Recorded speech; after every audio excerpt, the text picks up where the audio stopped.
Well, good afternoon, friends. Good afternoon. Hopefully, you're doing well today. Welcome. Welcome to another episode of Conversations with Dune and Friends. Today, we have a wonderful friend, another wonderful friend joining us here, all the way from beautiful British Columbia. We have Ven Virah joining us. Ven, can you still hear me in the green room there, my friend? Wonderful. So again, welcome. Welcome to Conversations with Dune and Friends.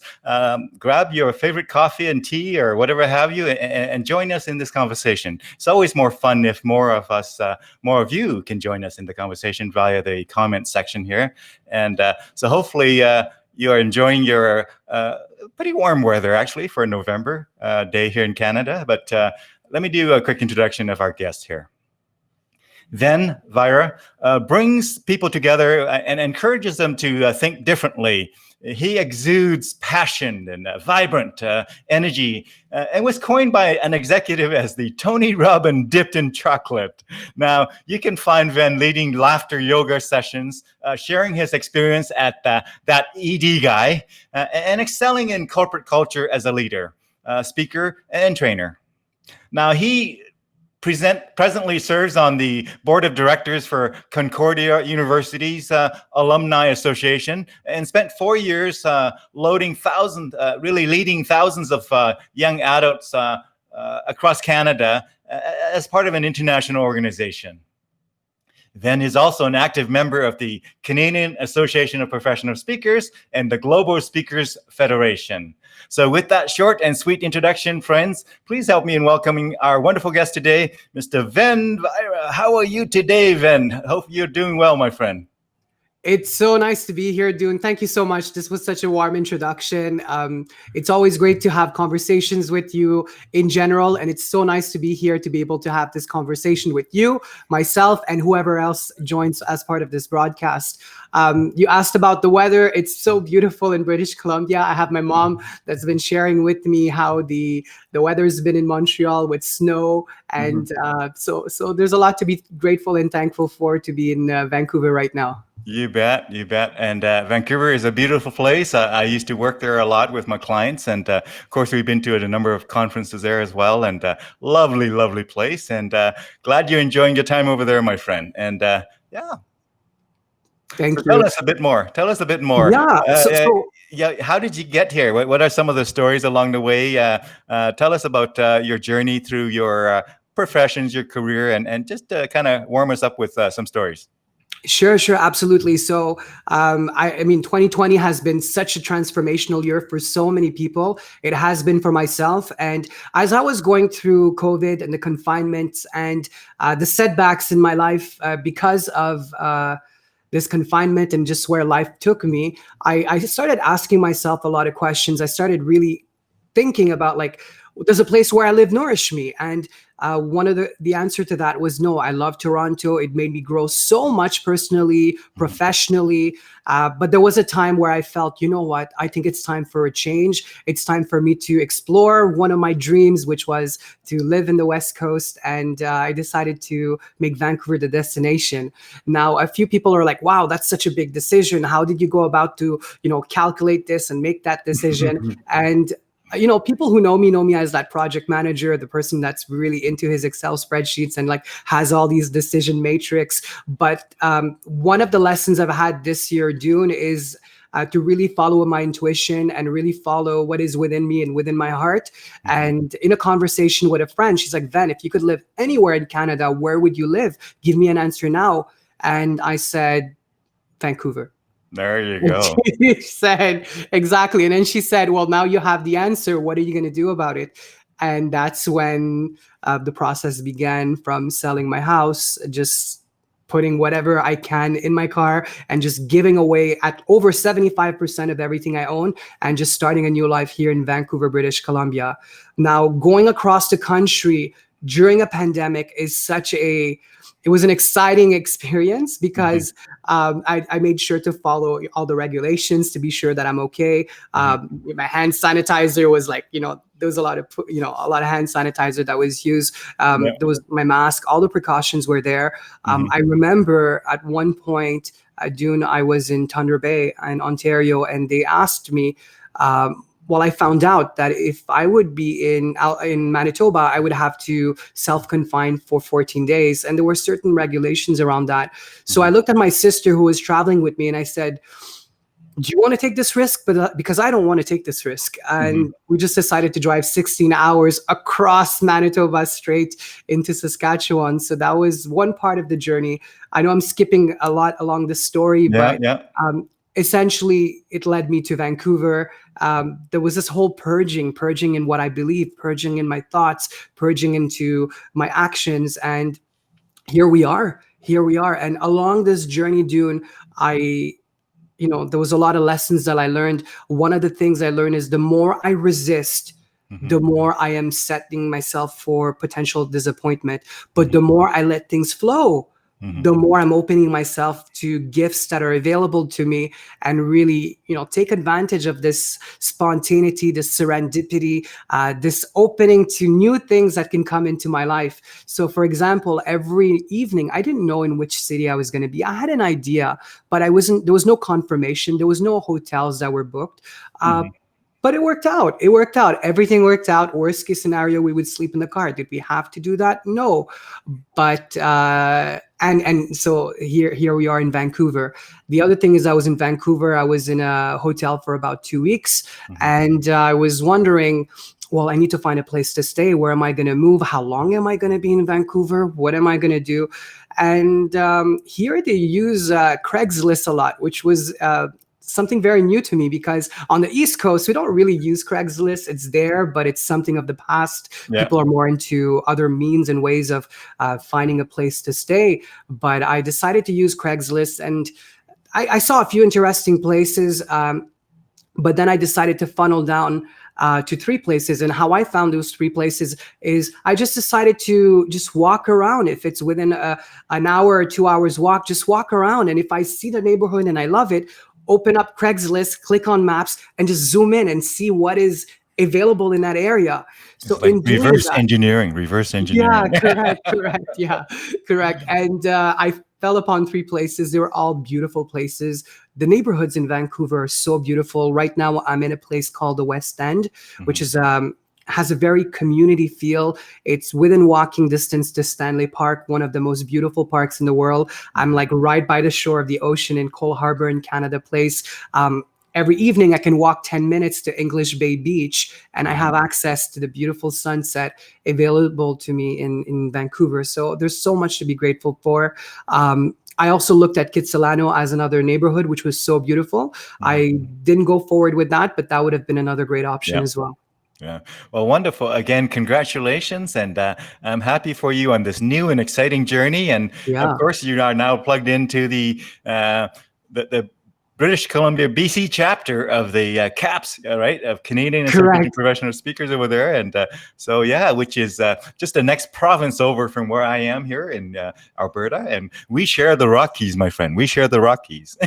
We do. And as part of my journey, it's you touched upon 2 things. The first thing, actually, I was going to say is you spoke about CAPS, the Canadian Association of Professional Speakers. It's such a generous organization of professional speakers. I had a chance to speak with Michelle Ray, who is someone that's very dear and special to me. The reason why she's so dear and special to me is when I was doing all these speech competitions over, I'd say easily 8 to 10 years ago, she and I spoke at an event, and she heard me speak, and she's like, Ven, you should consider joining CAPS. Like, you have this gift of speaking, you have a way of bringing people together.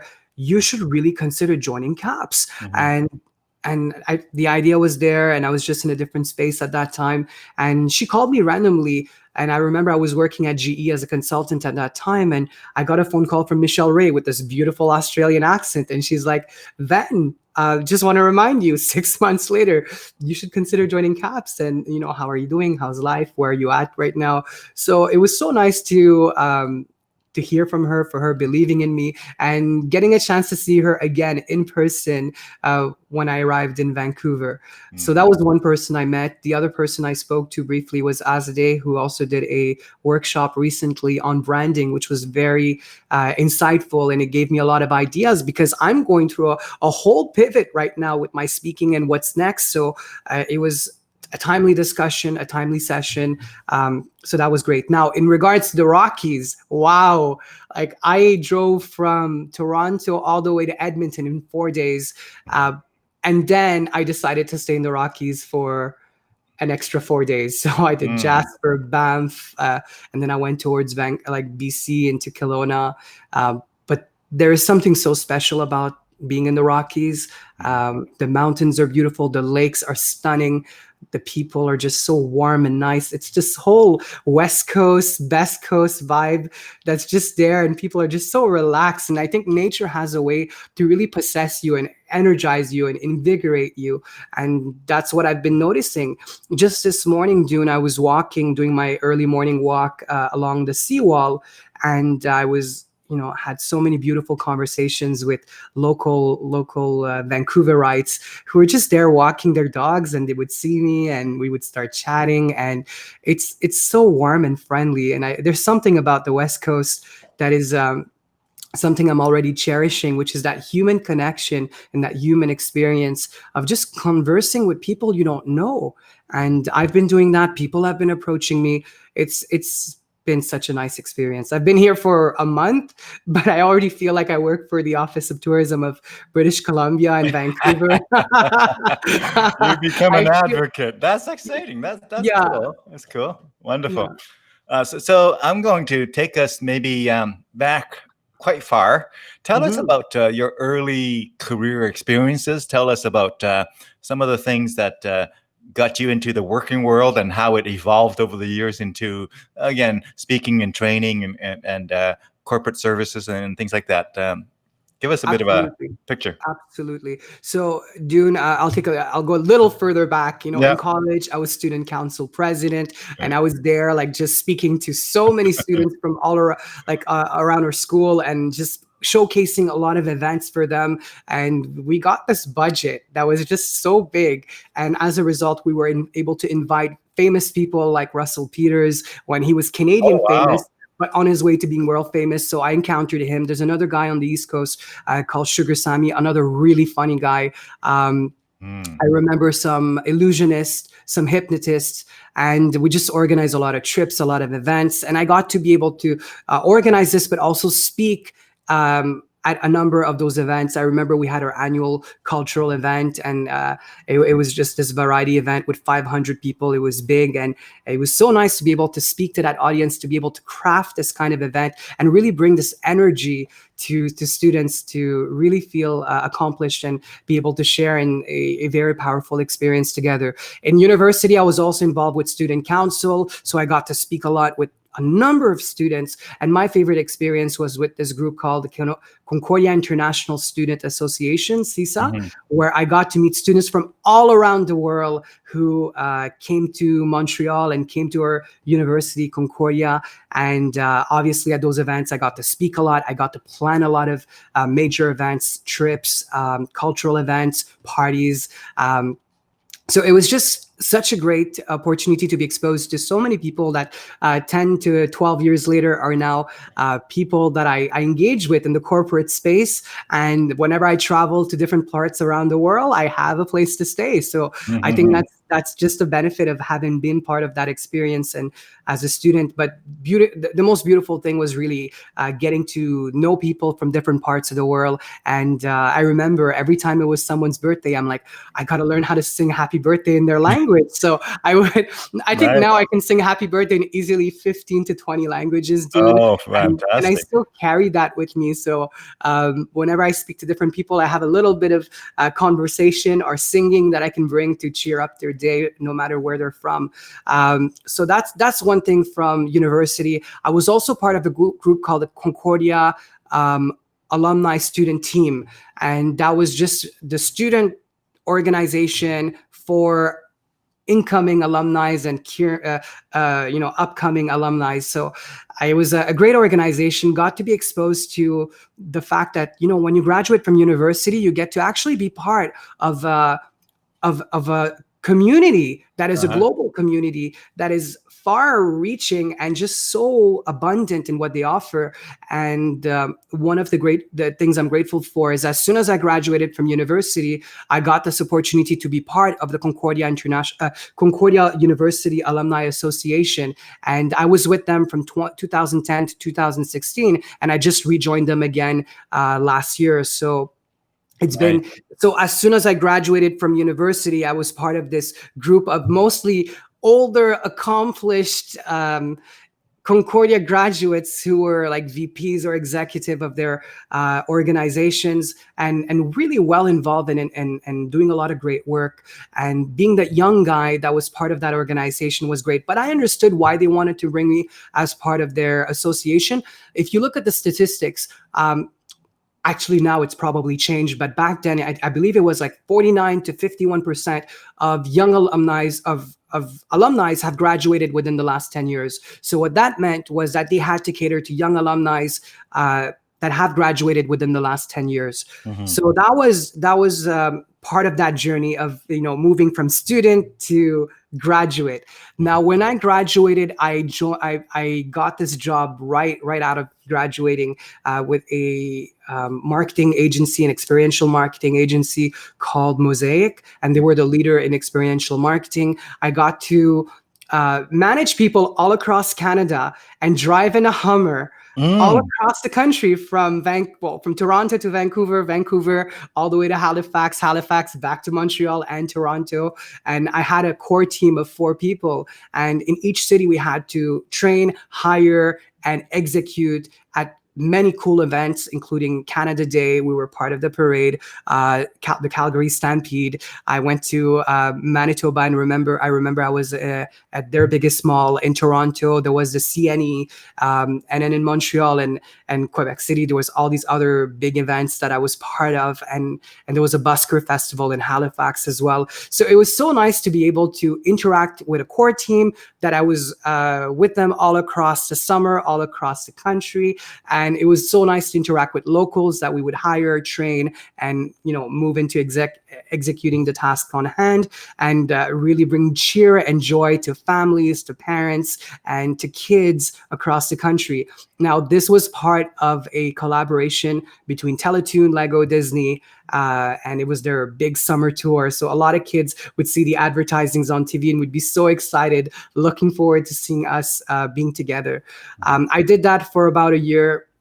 Then I moved on to other projects with that organization. There was a Labatt Global Management Trainee Program where we had to hire some of the best students in different business schools across the East Coast, and eventually find those students and lead them into case studies until they were selected to be part of the Labatt Global Management Trainee Program. I also did some work where I would hire, train, and coach a sales team for Chatar. Chatar was a company that launched that belonged to Rogers, and they were the lower cost cell phone carrier. So we were the best team. Quebec was number 1. We were the best team in sales across Canada. So it was so good to coach, train, and hire an amazing team all across Quebec. Then eventually I went through this whole journey, Dune, of leaving that job, feeling like there was something bigger and better. And in that 1 year, I was looking for a job, but I didn't settle. And I made sure I didn't settle. It was not an easy year, Dune, because I was like, I'm this guy that has so much experience as a student with student council. I did such great work coming out of university. I'm on the board of directors. Why am I not getting that job that I was looking for?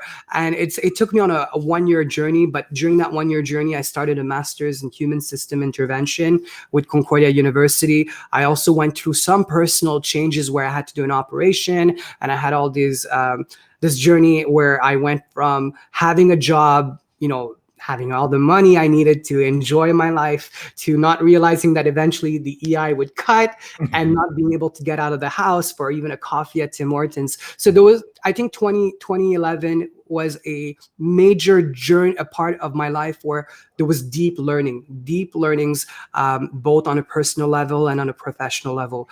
The silver lining, the happy ending, is that I did get a job that I was looking for. In fact, all the jobs kind of came at the same time. So I had an abundance of selection with different companies, and I but eventually I chose to work for IBM as part of their global business services practice. And it was part of their fast track management program where they said, follow this path. And in 10 years, you can become a partner in the company. So that was a great opportunity, Dune. I got to work on major projects, SEQ being one of them. It's the equivalent of LCBO. In Ontario and the BC Liquor and so on. So I got to do a major project with them.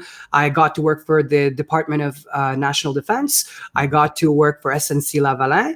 I got to work for, I feel like I'm missing some. There's so many huge projects that I got to get involved with. But more importantly, Dune, I got to, Bombardier is another huge one. I got to work on 2 major global projects with them. But the most important thing, Dune, is the people I interacted, the people I met. They were so smart, so skilled. And I got to do training with them. I got to do project management with them. I got to do change management with them. I learned so many skills. And the beauty of being part of that IBM management trainee program is they would make us fly across different parts of the US and get trained with other people that were part of this program across North America. And it was a combination of learning and networking and lots of fun. And many of these people are still friends today. So I have all these people that are either working at IBM or working at other companies right now that I had met from that time. So that's where I was at with IBM. Eventually, I decided to transition into GE, Baker Hughes, and I did a lot of training. So there's so much I could share. We could talk Let's pause for a moment and take in some of the comments from our viewers out there. We have a number of viewers out there. We have 10 live viewers right now, and a couple of them are started to, add the comments. So Janet says, hi, Janet. Janet says, great energy with hearts there for you, my friend. And Brad chimed in and says, love it, Ven. And so, folks, that's how it's done. If you have comments or questions for Ven, feel free to put in the comment, and we'll feature your comment on screen here, and Ven can certainly respond to it. But let's have you engage in the conversation. It's more fun when we have it a bit of a community conversation thing. So Ven, I'm very impressed with all of the stuff that you've been up to, and certainly I really appreciate you sharing the low point as well, because we all have low points in our life, in our careers, and the earlier you have the low points, the earlier your deep learning can be, right? The deep learning of don't take your job for granted, don't take your finances for granted, don't take your fantastic income for granted, because someday that might not be there, and what are you going to do when it's not there? And so it seems like you've learned some of those lessons early on. Oh yeah. Thank you for shedding light to that, Dune. There are 2 years of my life where I feel I've really learned deep lessons in that way. One of them was 2011, and the other one is 2020. So, it's like you have a 9-10 year cycle. It's like a 9-10 year cycle. And but I look back and I'm just like, what came out of 2011 was so powerful, Dune, on a personal and professional level. I didn't settle, but in 2011, I did this personal development class, and that's where I kind of realized, I'm like, does a job that I'm doing now really what I want to do forever? No. So I left that job. That was the first thing, and I'm like, I'm not going to settle. I'm going to find a job that I want. But it was so hard because I thought I was going to get it on a silver platter in a matter of a month, and that totally didn't happen. But it gave me a chance to travel. The days when we could travel, right? It gave me a chance to travel. I got to do this backpack trip across the US with my cousin, and we went to so many cities. We got to experience, as a kid growing up, I used to love wrestling. So we got to go to WrestleMania in Atlanta. Yeah, I saw The Rock. It was so cool. It was so cool. I love music, and I got a chance to go to Coachella, which is close to Palm Springs. I got to go to Las Vegas. I got to drive across Highway 1 from San Diego all the way to San Francisco. There were some difficulties, of course, but looking back, there was a lot of really cool things I did. Mhm. And so those are the cool things I did. The hardships, of course, is starting a master's program that I decided not to complete because I said, okay, consulting world or master's, what do I do? Which one? Because I can't do everything full time. I'm like, I do a lot of things, but this was just so much. The operation, I had to do this major operation because there was something that I was dealing with that I never dealt with. And through this personal development program, I said, you know what, Ven, it's time to do something about it. So I started going to see different specialists, and that took me on a whole journey. I won't dive too much into this right now, Dune. Yeah. The reason why is because I'm about to unleash a whole exposure to this Yeah. Yeah. in the next week or so. So definitely stay tuned on that. I'll just, it's thatedguy.com. There you go, folks.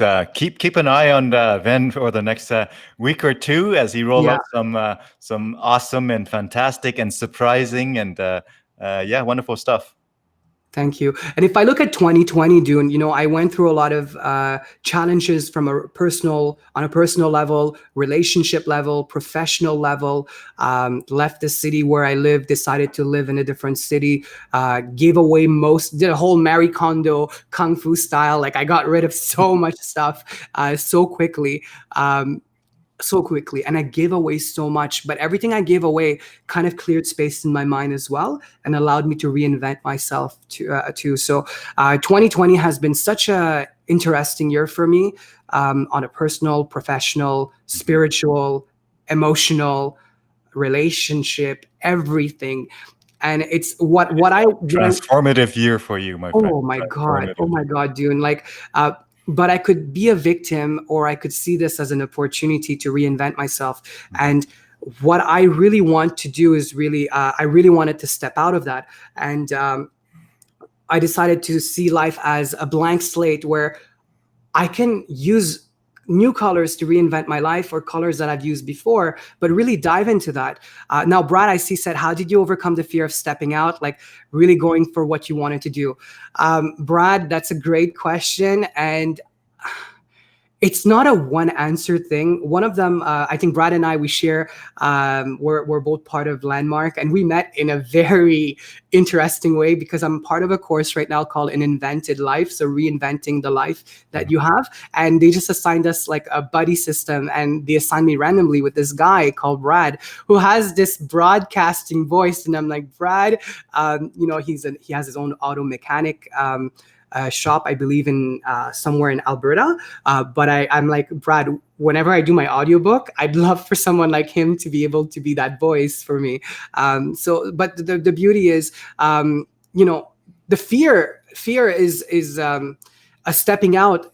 I think my spiritual background really helped me. I think the personal development that I've been going through with Landmark Education, my spiritual upbringing really helped. Really leaning in and being vulnerable to my family and my friends really helped me get out of all these shortcomings. And I remember there was one graph that really resonated with me. It was different levels of vibrational frequency. And at the lowest, and it's divided into two, the lowest part of it is fear, and the highest part of it is love. And essentially, the opposite of love is not hate, it's fear. So how do I take myself from vibrations of fear back into love? And I remember sometimes feeling guilt, feeling shame, and I know those are in the lower realms of vibration. And I'm like, how do I take that energy and elevate myself into love, happiness, joy? So that was one frame. And of course, the family, the friends, the community, and just being vulnerable and just sharing where I'm at. And I think the journey I had this year was to stop people pleasing. And what I mean by that is it's not about not loving people. I love people even more, but it's like, hey, if I'm having a bad day, I'm having a bad day, and let's talk about it. Mm-hmm. And through that, let's share and bounce ideas and try to elevate each other to better feelings of love and happiness and joy, and really seeing the silver lining in the process and moving on. So Brad chimed in again here. He says, I'll be your voice. I Oh love it. I yeah. love it, Brad. Oh Let's yeah, let's he says. definitely talk about it. As I'm going through my invented new life, I know Brad will definitely go through that. And I think part of that course, the beauty of that course, is realizing that we are not ourselves. We are everything, like everybody, and we like whatever dream, whatever aspirations we have. It's really leaning who we are to the bigger cause, to the bigger self, which is Plug into the for community. Plug the into the community. And community. I mean, it goes from myself, of course, to like my relationship, my family, my community, and then it can expand into my workplace, society, the world. Yeah, yeah. So it's so Brian much chimed more. in here. Brian says, "Good job, Ven." And Brian, uh, wonderful. Thank you, Brian. Brian's a great entrepreneur. He's involved in so many different things, and I actually look up to him a lot for having an idea and getting into an execution. He was a music manager for this famous, I believe it was. I don't want to say reggae. It's either reggae or, but it's good music. cool It's really music. Let's just call it cool music. How's that? cool music, Cool music. There cool you go. music. And he also had a restaurant business, which I think because of COVID and perhaps other reasons didn't work out. But hey, he had a dream. He put himself out there. I see other people commenting. Gunjan's my mastermind buddy, and we mastermind every week. And we've done a how do you call that? A vision board for the last 3 years. And every time we've done a vision board, whatever was on there was scary. But guess what? Most of it got accomplished. So we did that 3 years ago. We did that 2 years ago. This year, it's interesting. Whatever was on the vision board just did not happen. Well, it's not that it did not happen. It's just that other things kind of overtook because of COVID, the confinement, just life and people. And there's a shift in energy in this universe right now and in this planet about how things are and things are meant to be. So I get it. The That vision board's sounds out. like you're recognizing the shift. It sounds like you're recognizing the shift and doing something about it, which is going to be exciting as you will share with the world in the next week or two here. I'm looking forward to that. Now, I think one of our mutual friends here, she chimed in here and she says, well, thanks for the shares, Ven. And when we go through challenges, we'll always find ways to grow and our best version is yet to come in trusting ourselves. So got some encouragement coming from our friends out there in the internet land. Thank you, Bish. That's very kind, and I do believe that when we go beyond ourselves and we face the fear and do it anyways, the magic on the opposite side is just incredible. It's incredible. I fully believe it, and this year has been a year of just so much learning and growth, and that's going through those hardships and everything. And I see my sister, Saivani, commented, and I love her so much. And if you look at her picture on Facebook right now, it's her at Lake Louise. And I just cherish so much memories. She joined us from Edmonton to Kelowna.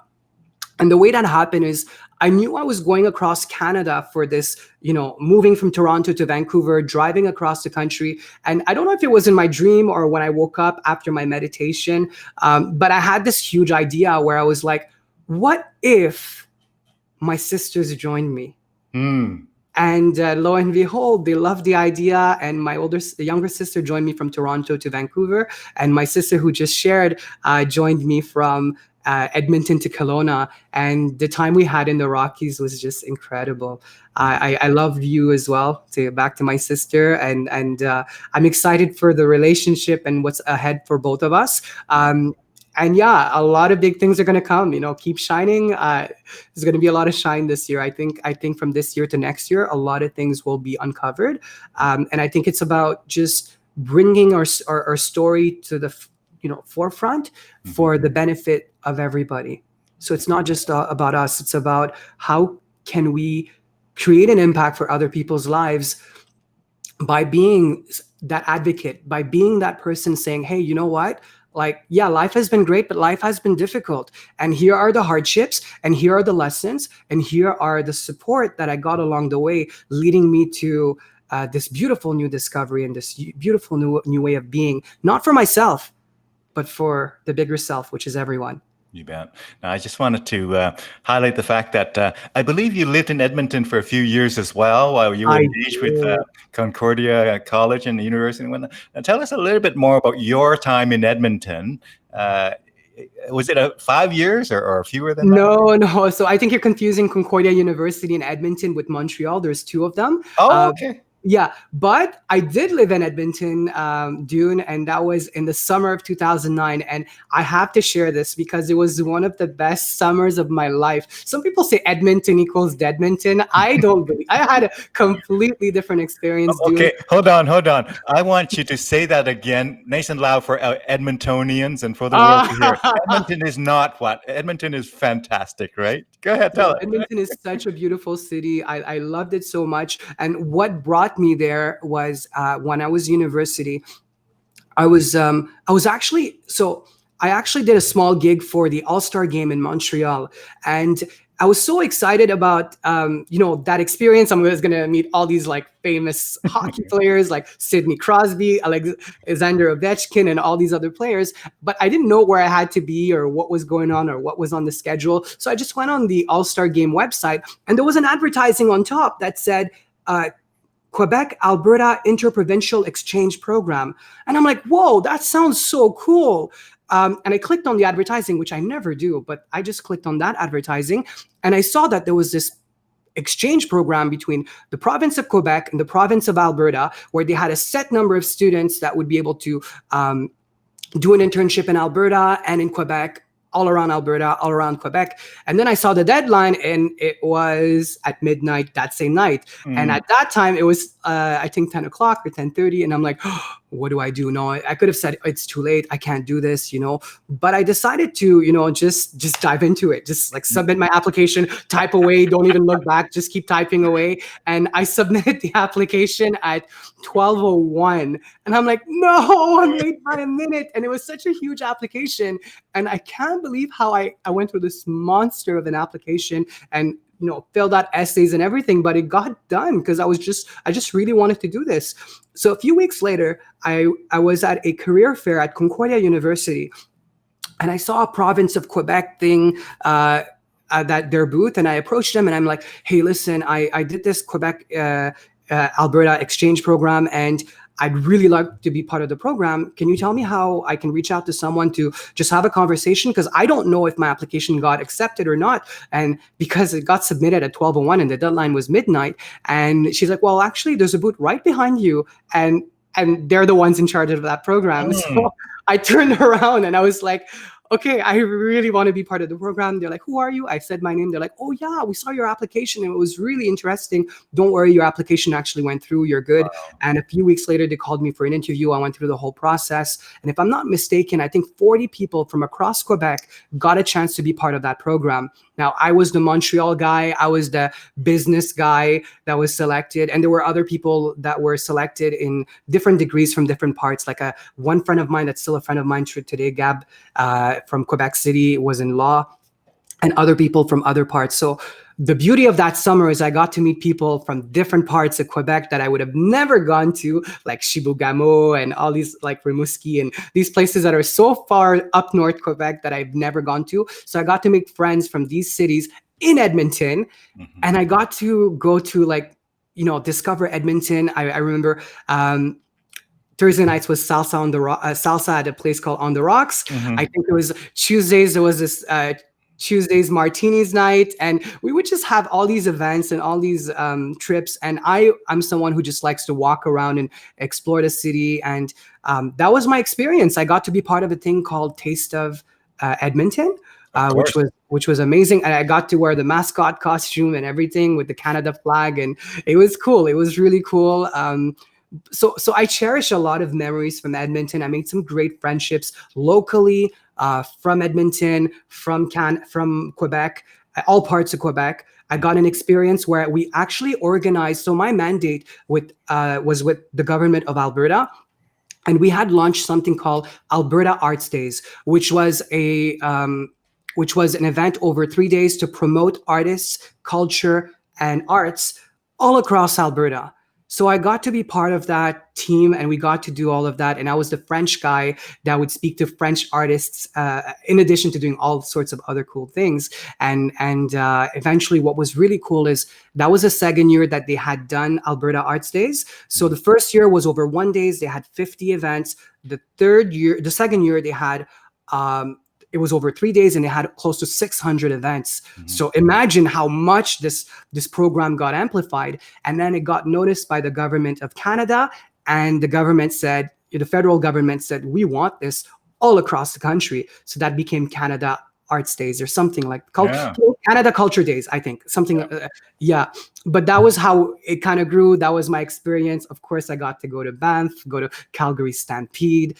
So I have a lot of memories from that 2009 experience. And yeah, Edmonton's great. Wonderful. Calgary's great. Alberta's great. Hey, I just want to do another shout out to wonderful folks who are joining the conversation from out there through the comment section of Facebook. Would love to hear more from you. As you have questions for Ven, or as you have encouragement for him, feel free to chime in and engage in the conversation with us here. Now, Ven, I'm going to bring up your Facebook page just briefly and tell us a little bit about it. And also tell me how to correctly pronounce your last name, just in case I didn't quite get it correctly. You got it. So Ven Virah. Okay. And Ven Virah. Cool. And my Facebook page is, just right now it serves as me sharing where I speak. It's my place to share some inspirational thoughts. There was this thing that I had going on called Zen Ven. So I wake up in the morning, I do my meditation, and I do my chakra balancing, and then these thoughts come to mind. And as they arise, I want to share them with the world. So that is the birth of Zen Ven. And whatever thoughts I have, I share on that page. If I'm up to any speaking engagements, I share them on that page. You can see there's a certified world-class speaking coach. So I got trained by a world champion of public speaking, as well as a psychologist that was dealing with Oprah Winfrey. And together they had this program where we could become world-class speaking coaches. So I went through their rigorous program, and it was... I became a certified world-class speaking coach. So it was cool because I got to coach people in all across Canada. I got to coach people in Mexico, in the UK, in the United Emirates as well, Arab Emirates and UAE. And so it's been a great experience. I got to do that. So you see some inspiration right there. That was from this morning. Nothing can dim the light that shines from within. And that just comes from me realizing that I'm on this cusp of revealing my story to the world and really diving deep into that, not for myself, but for everybody that can gain from that experience. And in doing that, I'm shining that light that shines from within. So as I feel this year has been such a journey to, tap into that inner energy. As a speaker, people have said, oh, Ven is like Tony Robbins dipped in chocolate. Essentially what they're trying to say is I have all this extra energy. I'm on stage that's very infectious. I don't know if infectious is the right word this year, but I have a lot of great energy. But I found out this year that there's so much energy within me that is infinite and available and abundant. And if I tap within that, what are the possibilities I can bring out to the world? So it's been a great journey, and that's my inspiration from this morning. Yeah. And it's that cat that is just looking out into the distance, and be that cool cat, be that person that has light within and is reflective and reflecting that light as well, right? Mm-hmm. So reflecting within and reflecting that light to others. Yeah. Now I got to ask you this question. Forgive me for asking you this question. I'm going to ask it. Sure. Have you ever created any sort of powerful content rendered as what they call the Venn diagram? So one day I remember I was at this event where I was working with young adults, and we were at this event just supporting kids with autism, children with autism, and there were hoops, and two people just we had a picture moment, and two people just took two hoops, and then my face was in the middle, and suddenly that became the Venn diagram. And it's on my Facebook, yeah, and yeah, that is one of the moments I cherish. I always have these Venn diagram moments where I'm like, okay, on one side you got love, on one side you got fear, but in the middle is, human. You are someone that has love and fear, and you just have to acknowledge them and live with them Love and it. tap into the energy that you want. Yeah, yeah. They're both available to you, but you have a choice. But yeah, the Venn diagram's funny. I feel, Dune, I feel there's so much more to come with the Venn diagram. I'm going to be Venn diagramming the internet very soon. Wonderful. Again, thank you, folks, for your comments in the comment section there. And I want to ask you the next thing. So fast forward to today. You're in Vancouver. You're loving it over there, which is great. You're excited about what you're going to be unveiling next week and beyond there, and a bit of a huge transformation professionally and all of that. Tell us a little bit about your thoughts on this COVID thing as it relates to your career, your kind of daily life. How has COVID impacted you in general? Oh, huge question, Dune, and I appreciate you bringing that to the forefront. So, on a relationship level, that's changed for me. On professional level, that's changed for me. On a health level, that's changed for me. On a location level of where I live, that's changed for me. On losing loved ones, and when I say lose, I just don't want to say losing as in they died, but as in they're no longer present around me in my life, whether it's a human or an animal, that's also gone. So there's a lot of detachment, a lot of re-identity, or just really re-examining the life that we're living. So it's almost like the entire world was brought to a pause to really sit and reflect and say, is this the life that I want to live? And me, on a personal level, a lot of churning happened where I've had to really re-question a lot of parts of my life. Some of them came through hardships. Some of them came through reflection. Some of them came through being part of different personal development programs. A lot of it came through conversations with family and friends. So this year has been a year of deep reflection with COVID and with the confinement, and really seeing the world stop on different levels. So the person that I want to be is not the person that I was when I started before COVID. And not to say the person that I was bad. It's just that for me, the person that I was before was making decisions based off what people would think of me. And the person that I want to be post COVID, and as we're moving along that path of COVID, is who is Ven, and what is within his heart, and what is it that Ven wants to offer to the world, not for Ven but for the benefit of the world. And just facing that fear, diving into courage, and just being like, this is who I'm going to be moving forward. Like, a lot of times we know what we know what we don't know, and there's a lot of things that we don't know but it's having the courage to diving into that and exploring that and getting uncomfortable with that, and really reflecting if this is a person we want to be. So for me, on a personal level, it's been very eye-opening. It's been heart-opening, and I'm very good at the conversations, all the new things that have been coming into my life. I feel for a lot of people that have lost someone because of COVID, and have had their own setbacks. So for that, I really feel for them. But for people that have lost their jobs, for people that have lost their relationship, their spouse, their partners, for people that have had to reinvent themselves financially, I hope that what I can share today would be of hope for you. It's really to know that there is a better future. There is a collective future. There is a better person that is out there. There are newer projects. The world doesn't stop. The world actually gets to get reinvented. And I feel personally that the more we tap into the collective, and that we are beyond who we are on a physical level, the more we are going to move forward with the lessons that COVID has taught us. Yeah, yeah. In other words, again, during times of extreme times of adversity, that's Mm-hmm. where we get to reinvent ourselves. That's where we get to, as you mentioned so many times, reflect and go deep and reach deep and again, plug into the new reality. And COVID certainly isn't going to revert back to the way the world was before COVID, all of a sudden, just magically, back to the way it was.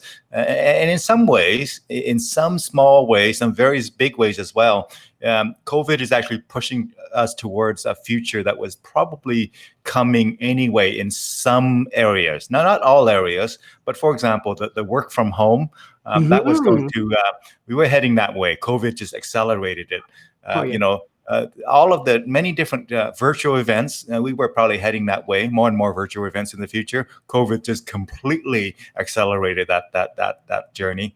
So in many ways, COVID have sort of give us a really good preview of, in many ways, some of the things that we were heading down the road anyway, kind of thing. Now, obviously, we hope that the health side of it, in terms of the danger of COVID and whatnot, the health consequence of it will subside, and people will feel safe again, and all those things.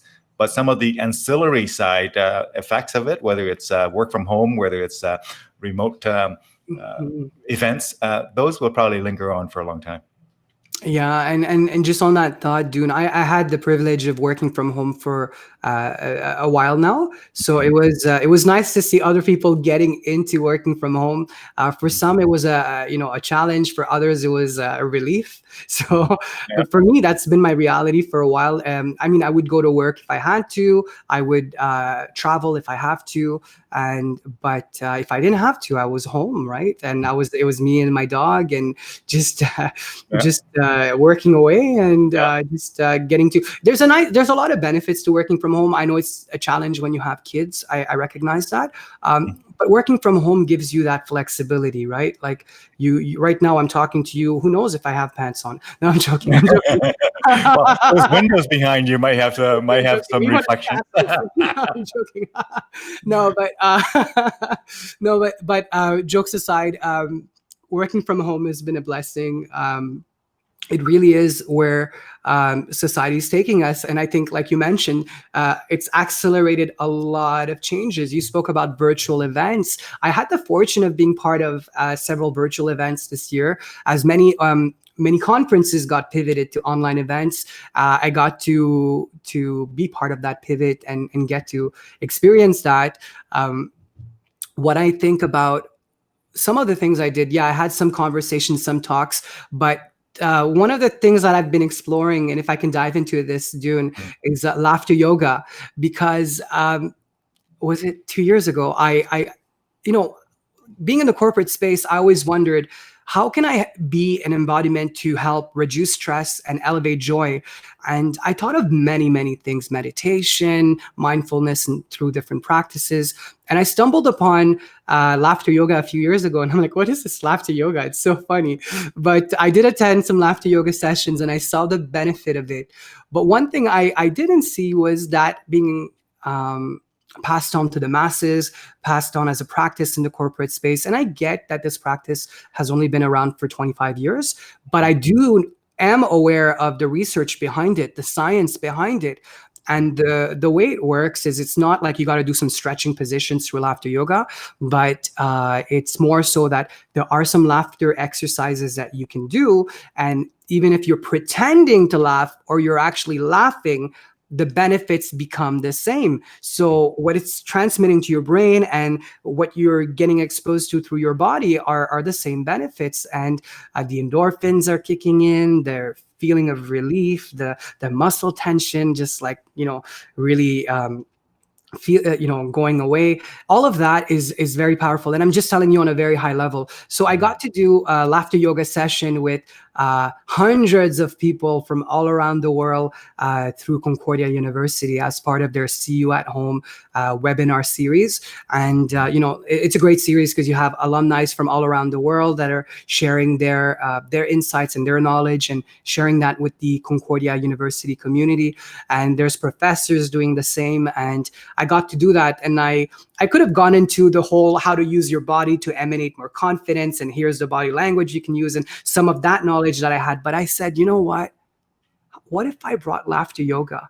And I did that, and it was so successful. People were raving about that experience, and there you go. Actually, oh, you found it. Yeah. So that was actually somebody who spoke about laughter yoga, and what we did is as a virtual event is I was there presenting, and there was like squares above me, which was a panel of people that were engaged in the laughter yoga. And then people that were working from home got to invite their kids that were also home to laugh. And it was so funny. It was so funny, dude. And the benefits were strong. And I remember we did a study in the beginning, not a study. We asked everybody to please rate where they were at from a stress level, from 1 to 10, 1 being the lowest, 10, 1 being very stressed, 10 being relieved. And the numbers were closer to the 4 to 2. And after having done that laughter yoga session, the numbers were like 9, 10, 11, 12. And people were just raving and commenting how they felt so good. And so that was one of the virtual events that I've done. I also spoke for the city of Brampton with their employees, and I got to share the virtual stage with Patrick Brown, the mayor of Brampton. And I'm doing another one tomorrow with a laughter yoga session with the University of Windsor. So I'm excited for that. That's coming up tomorrow.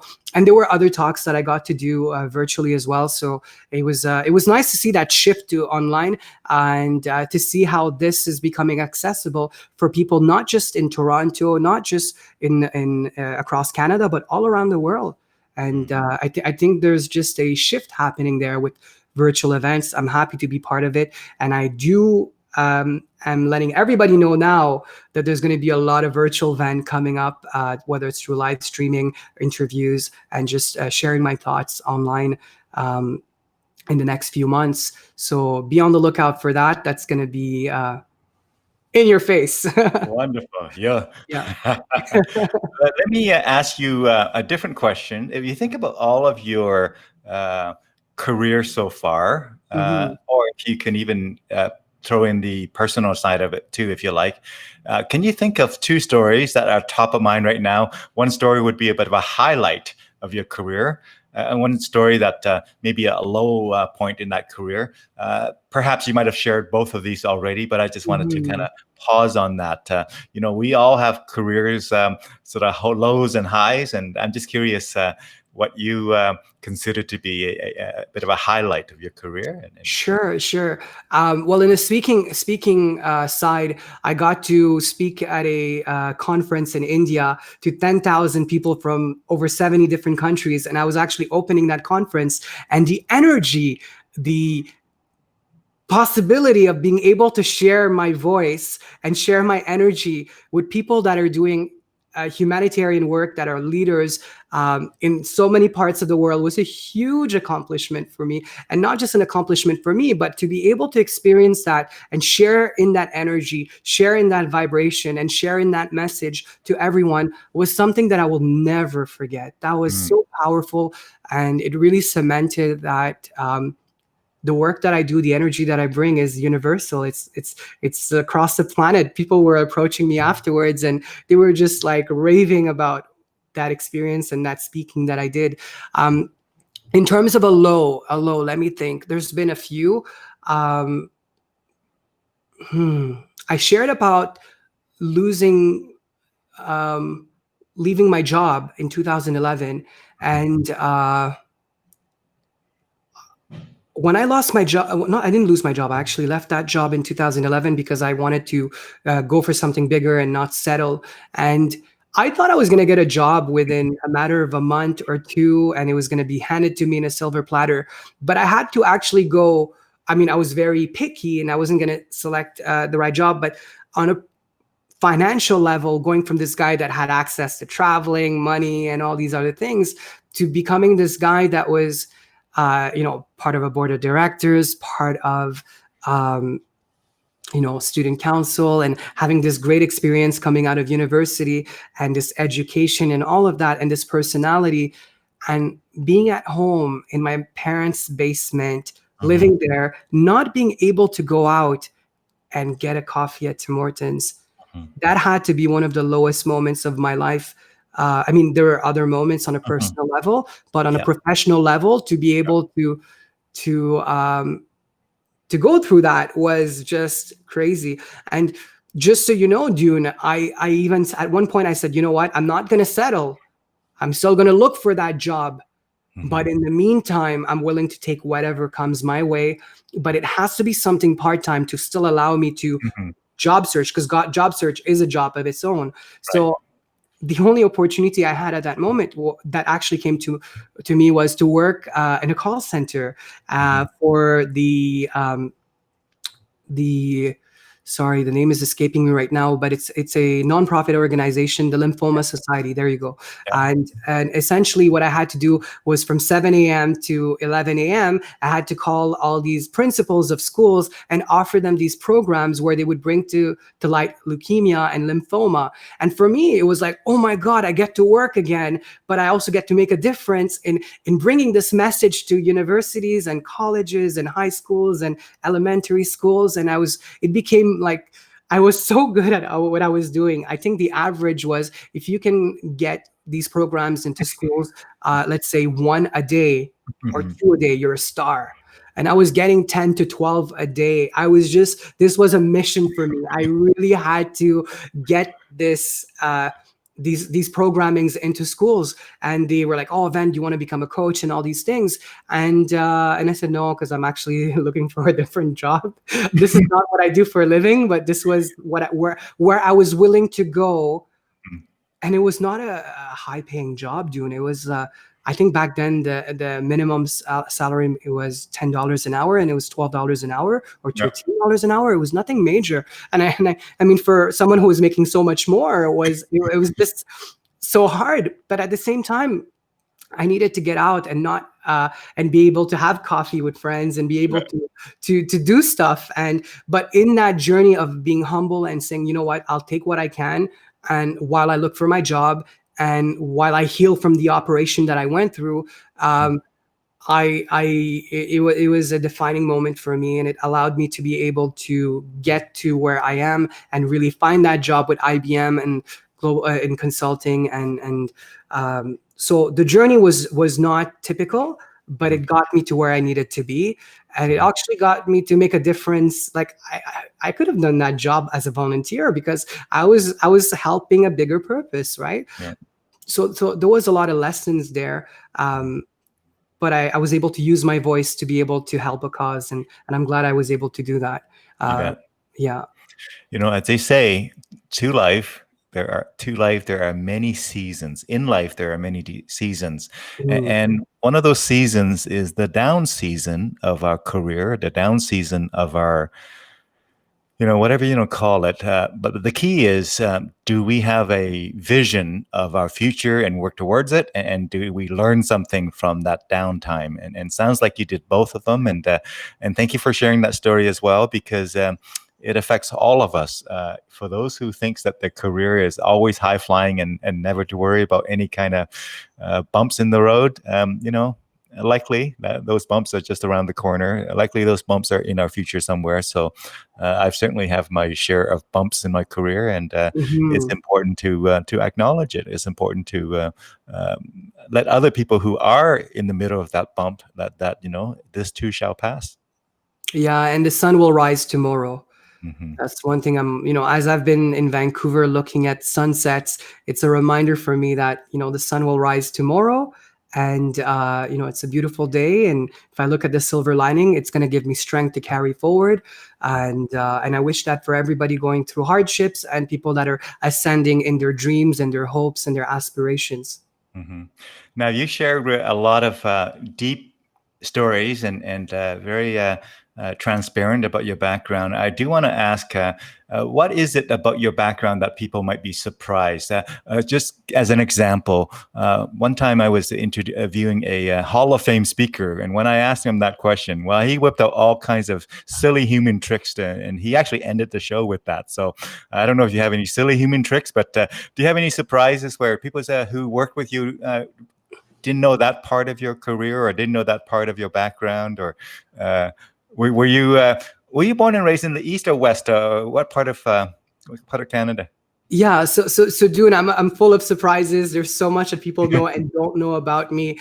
I was born in Montreal. I'm originally. Do you speak French fluently? Oui, je parle très bien français. C'est ma première langue. I actually learned French, and I grew up going to a French school up until Cégep. Cégep is college, and it's mandatory in Quebec. It's between high school and going to university. So. But it's only when I got to Cégep College that I actually went to an English college and an English university. Before that, my primary language was French. So French, yeah, of course. J'aime parler français. The other thing is people look at me and they're like, oh, this guy, he must be Indian. But my ancestry is Indian, but I'm just French-Canadian, born in Montreal, but from Mauritius. So Mauritius is a beautiful tropical island in the south of Africa. And beautiful country. I got to go back in December 2018, January 2019, and it was voted a few times the most beautiful island in the world. And I got to experience that for myself. It's such a beautiful country. When you're able to travel again, highly recommend that. What else may people not know about me? Well, there's one thing that people are going to find out next week, so stay tuned. That's a huge one coming out. Huge one coming out, and it's going to be globally revealed. It's a global reveal. Global reveal for sure. Another thing is singing "Happy Birthday" in so many languages. Like in Chinese, like "Juni Shangju Kuaila," and in Arabic, "Sanahelo Ayagami." In Japanese, Tanjobi Omedeto, and I could go on and on. Vietnamese. Oh, I knew it, but I forgot. But I promise, I knew it. It's so funny because I should have asked my friend this morning. I was speaking with my friend in Vietnam actually while I was walking before this session. I should have asked her. I was born and raised in Vietnam, right? I was born and raised in Saigon before I came to Canada. So what street in Saigon? Well, it's the area called Kỳ Đồng. So it's by What street? I don't know the street per se. It's like Kỳ Đồng is that area. And then we have different kind of corners that number 3. Yeah. So, but I got to tell you a couple of things. Actually, let me ask you this. Now, we're not wrapping it up yet. But I want to get to it before I forget. And that is, summarize the show so far, but in French. Alors, Dune, je dois dire que j'adore cette émission parce que c'est une émission où on a la chance de apprendre à se connaître et apprendre à partager nos expériences et également partager nos vécus et nos aspirations et qu'est-ce qu'on veut accomplir dans la vie.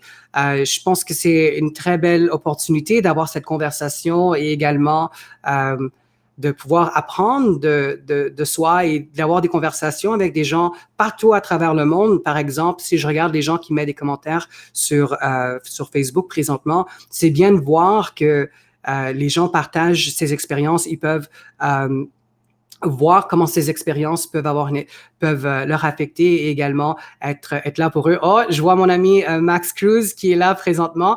Max Cruz, I gotta give him a shout out. He has a podcast called The Man Cave.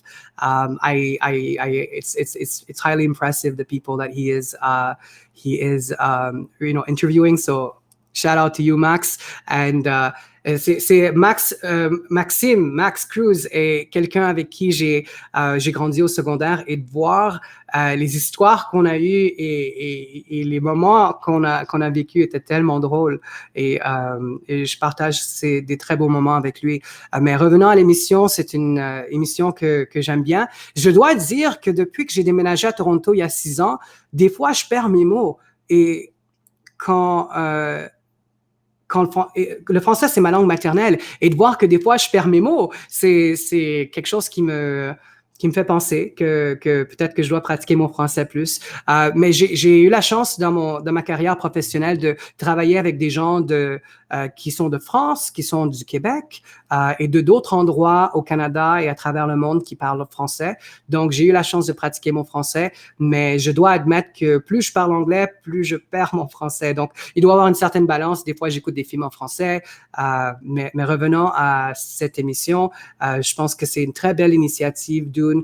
Je suis très content d'être parmi toi et parmi tout le monde qui sont présents avec nous aujourd'hui. Et je dois dire que c'est un plaisir pour moi de parler en français et de partager ma langue maternelle. Alors, c'est un plaisir. Wonderful. Hai quá, hai quá, hai quá. By the way, that there was just Vietnamese. Hai quá, that means very good, very good. Hai quá, hai quá, hai quá. Hai quá. Thank you. There's more love coming in for you, my friend. Whether it's Max Cruz again. Jimmy is someone I really admire. So when I moved to Toronto, I lived in a basement in Brampton, and he was my landlord. And he wasn't just my landlord. He became my friend, and he showed me such a good time. He showed me Brampton. He was there for me. We had so many deep conversations about life, spirituality. And I remember he was going to a transition as an engineering, and he didn't feel that this career was for him. So I don't know if it's my motivational speaking mixed with his own reflections, but eventually he left his job as an engineer, studied to become a fireman, and became a firefighter. So it's very admirable that people pivot and change their careers to doing what they love. And for that, I love you too, Jimmy. Yeah, you bet. I must also highlight, again, Jimmy, I'm glad to hear that story about you. It just reminds me that when we give up something that is actually very good, in favor of something that we love that's even better for us, that's always hard to do, right? When you have a good sort of engineering job, in this example, engineering career, but you still really love this firefighting career, to actually make that decision, as it's been said, the good is the enemy of the great, right? And so sometimes when we have it good, it's hard to give up what is pretty good, what is for something that might be greater yet. And I always get excited to hear about stories where people do give up what is pretty good when they have a vision of what is greater yet. So kudos on you, for you, Jimmy. And thanks for sharing that story. Anytime where I hear stories about, he was my landlord, but we really got along well. We became friends and we shared a whole lot. Connect with people beyond your role in society, beyond your role in the community, connecting with them at the human level, and take that where it can go. That tells me a lot about the person that you are, my friend. Oh, thank you, Dune. And just going back on that Jimmy story, and just one thing he reminded me, and just on what you touched on, is that we're all humans at the end of the day. We're not like the consultant. We're not the speaker. We're like, there's labels, or there's things that people, when they see us, they can kind of understand, what is our upbringing, or what is our professional career, what is our personal aspirations or interests. But the reality is we're so much more on the personal level, physically, emotionally, spiritually, and intellectually. And what I liked with Jimmy is, like, I'm the guy that we can go have a drink together, but we can also talk about spirituality and dive so deep. So to know that as humans, we come in multiple facets, and yet we all aspire to be better human beings and to really bring goodness into this world. But to recognize that, this whole spirituality is all at a human level, right? It's all of who we are as a human, and it's to embrace that human experience. And maybe I can share something that I thought was really interesting that I learned this year is, and I'm diving into something a bit more spiritual, if that's okay, but it's not. You bet. It's not spiritual. It's human. Go ahead, my friend.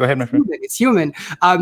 People, they pray, and whatever their religion or spirituality or their faith, there's often that vision of aspiration, like you're ascending to heaven, or you're going to God, or you're going to this promised land, or there's something there.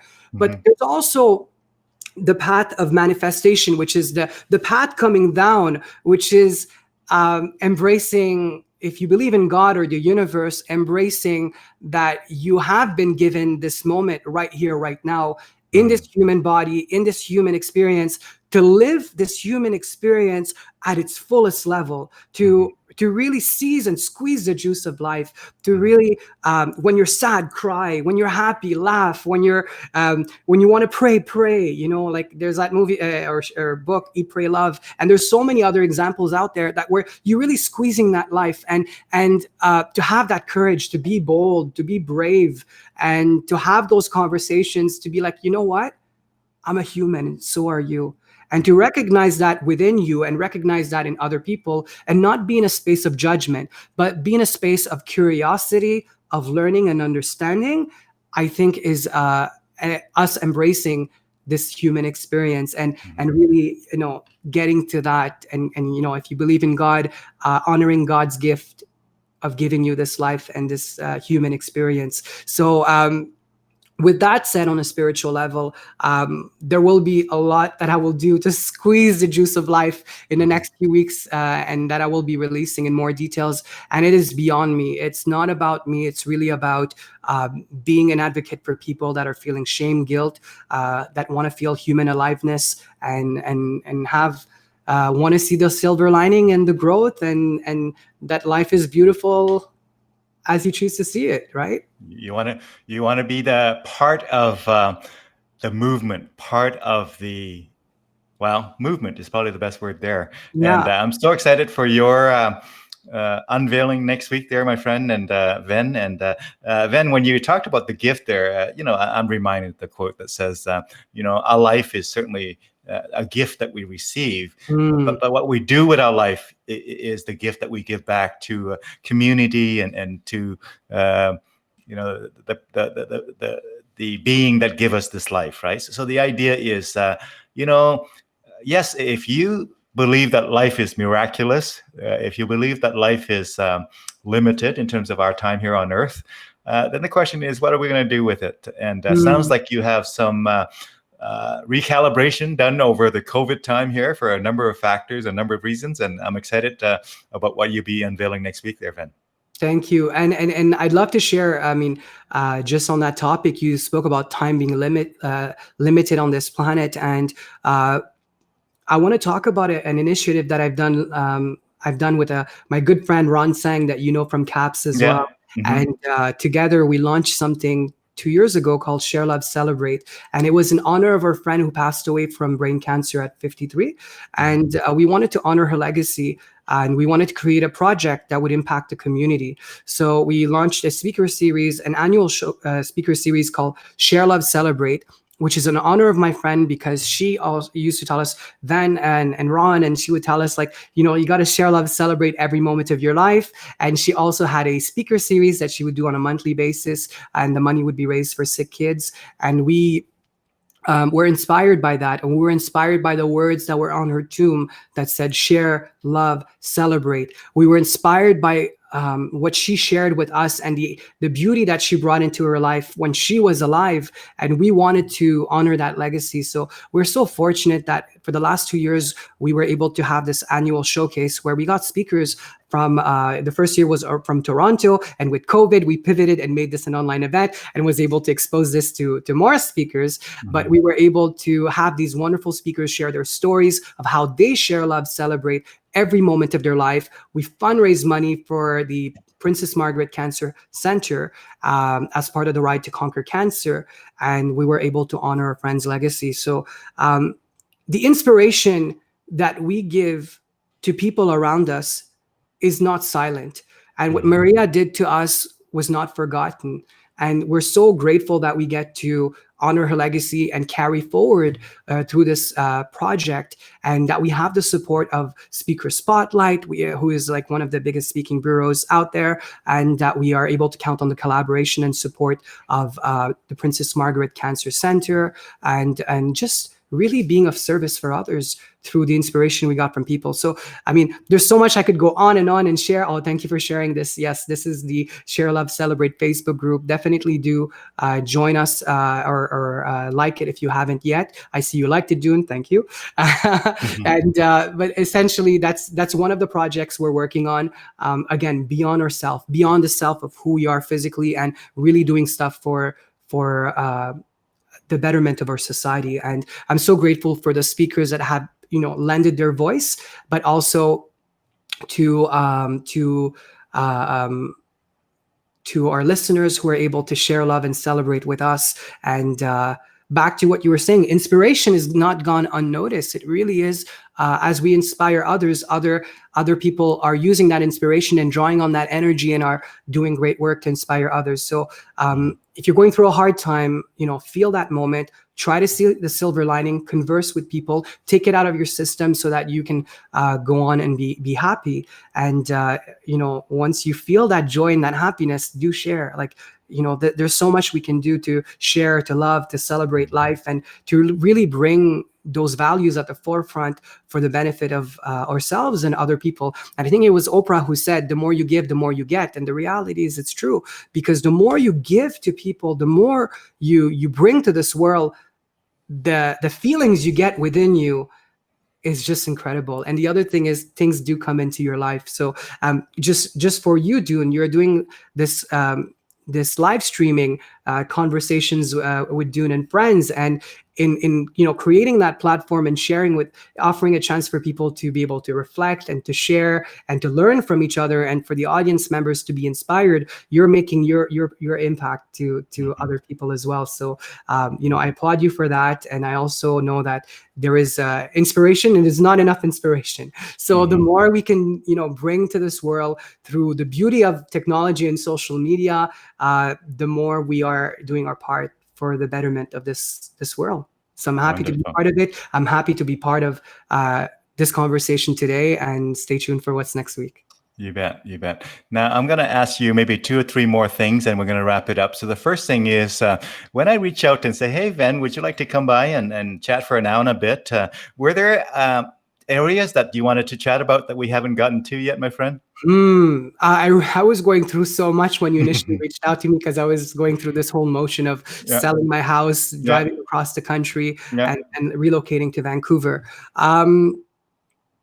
No, I know this conversation is fluid. I know that we touched on a lot of topics today. At the end, it's embrace your humanity. Embrace your humanity. And in whatever way you're expressing yourself, you're self-expressing, embrace that and shine your light. So I'm glad we got to do that this morning. Was there anything else? Not at this time, but the conversation definitely continues as I unveil something very powerful as of next week. Well, let me say this. If when you unveil that and you want it to come back and have a conversation about that unveiling, you're invited to come back on this conversation here again at another time, my friend. Thank you so much, Dune. And definitely that will be another hour to hour and a half, because once that goes out there, the possibilities are endless. So definitely be on the lookout. Follow me on social media, on Facebook, Instagram, and online in my website and other ways. There will be major discussions happening very soon, and they will be of an impact to the world. So I'm looking forward to being that instrument. Wonderful, wonderful. So as we wrap it up here, let me do it this way. Now, I know I've asked you to summarize it a little bit earlier in French. So as we wrap it up here, I'm going to give you a few options. You could do a bit of a conclusion or summary or kind of whatever you want to share, or you can pick a few keywords from the conversation and highlight them for our users, for your viewers. If you have a song that you want to sing, if you're into singing, feel free to do that. If you juggle, go ahead and juggle. I'm going to turn it over to you to take us out in just a moment here. But before I do that, I just want to say again, thank you to all of you who have tuned in here, and particularly the ones that also commented and interacted with us, and also those of you who have watched without commenting. We thank you as well. And we thank those who watch it in the recorded version. This will be available on Facebook forever. We're not going to take it down. And it'll also be loaded on YouTube as well. But thank you so much as well, Ven, for joining us for the hour and a half here, it turned out. And really appreciate your stories and your energy and enthusiasm and your heart for doing good and your heart for personal development and your heart for really engaging in the community, whether it's the local community or the global community. So with that, I'd like to have you take us out, my friend. You can take as long as you like. You can do whatever you like. It is all yours, my friend. Wow, Dune, you're just putting me into so many possibilities right now. You want me to juggle? I can juggle, actually. That's another thing, a little talent that I have. Completely your choice. You can do multiple things too. Energetic. I don't have balls with me, so I can't. Yeah. Now I could do cups, but I don't know if that would be nice. Yeah, and being, just tapping into the energy, bringing that positive energy, optimism is really, and just being raw and authentic. These are words that really resonate for me. I know you have a talent for music, Dune, and I am a singer, but I have to say I didn't think about preparing my voice for singing, but if we're among friends here. We're among friends here. This is only a publicly available video. You know what, Dune, you only live once, so let's do it. So the song is Louis Armstrong, "What a Wonderful World."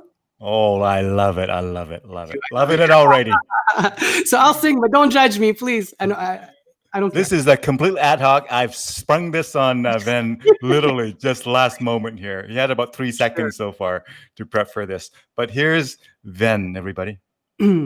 I see trees are green, red roses too. I see them bloom for me and you. And I think to myself, what a wonderful world.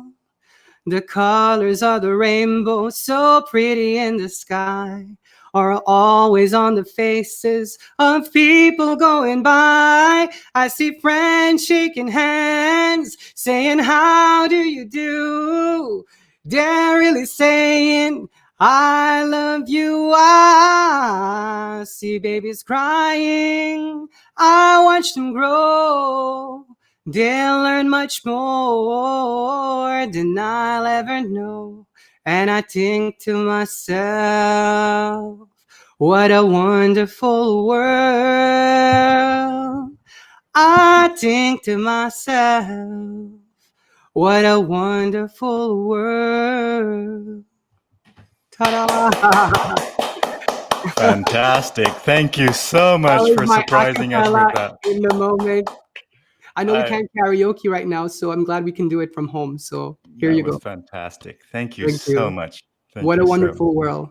It is a wonderful world, and made more wonderful by people like you, my friend. And I'm so grateful for your time that you spent with us today. And I'm grateful for the folks who join us along the way. And in this conversation here, whether it's Janet or Brad or Brian or Gunjan or Bitch and Savani and Gashan and Max and Jimmy and many more who have been watching as well. So you are well loved, my friend. And on that note, sending love out to from Alberta here across the Rockies into your beautiful British Columbia, where you are today, my friend. And have a wonderful day. I'll see you in the green room right after here. I'm just gonna just wrap up the broadcast. And again, thank you so much, Ven. Thank you. And here's some energy for you. Thank you.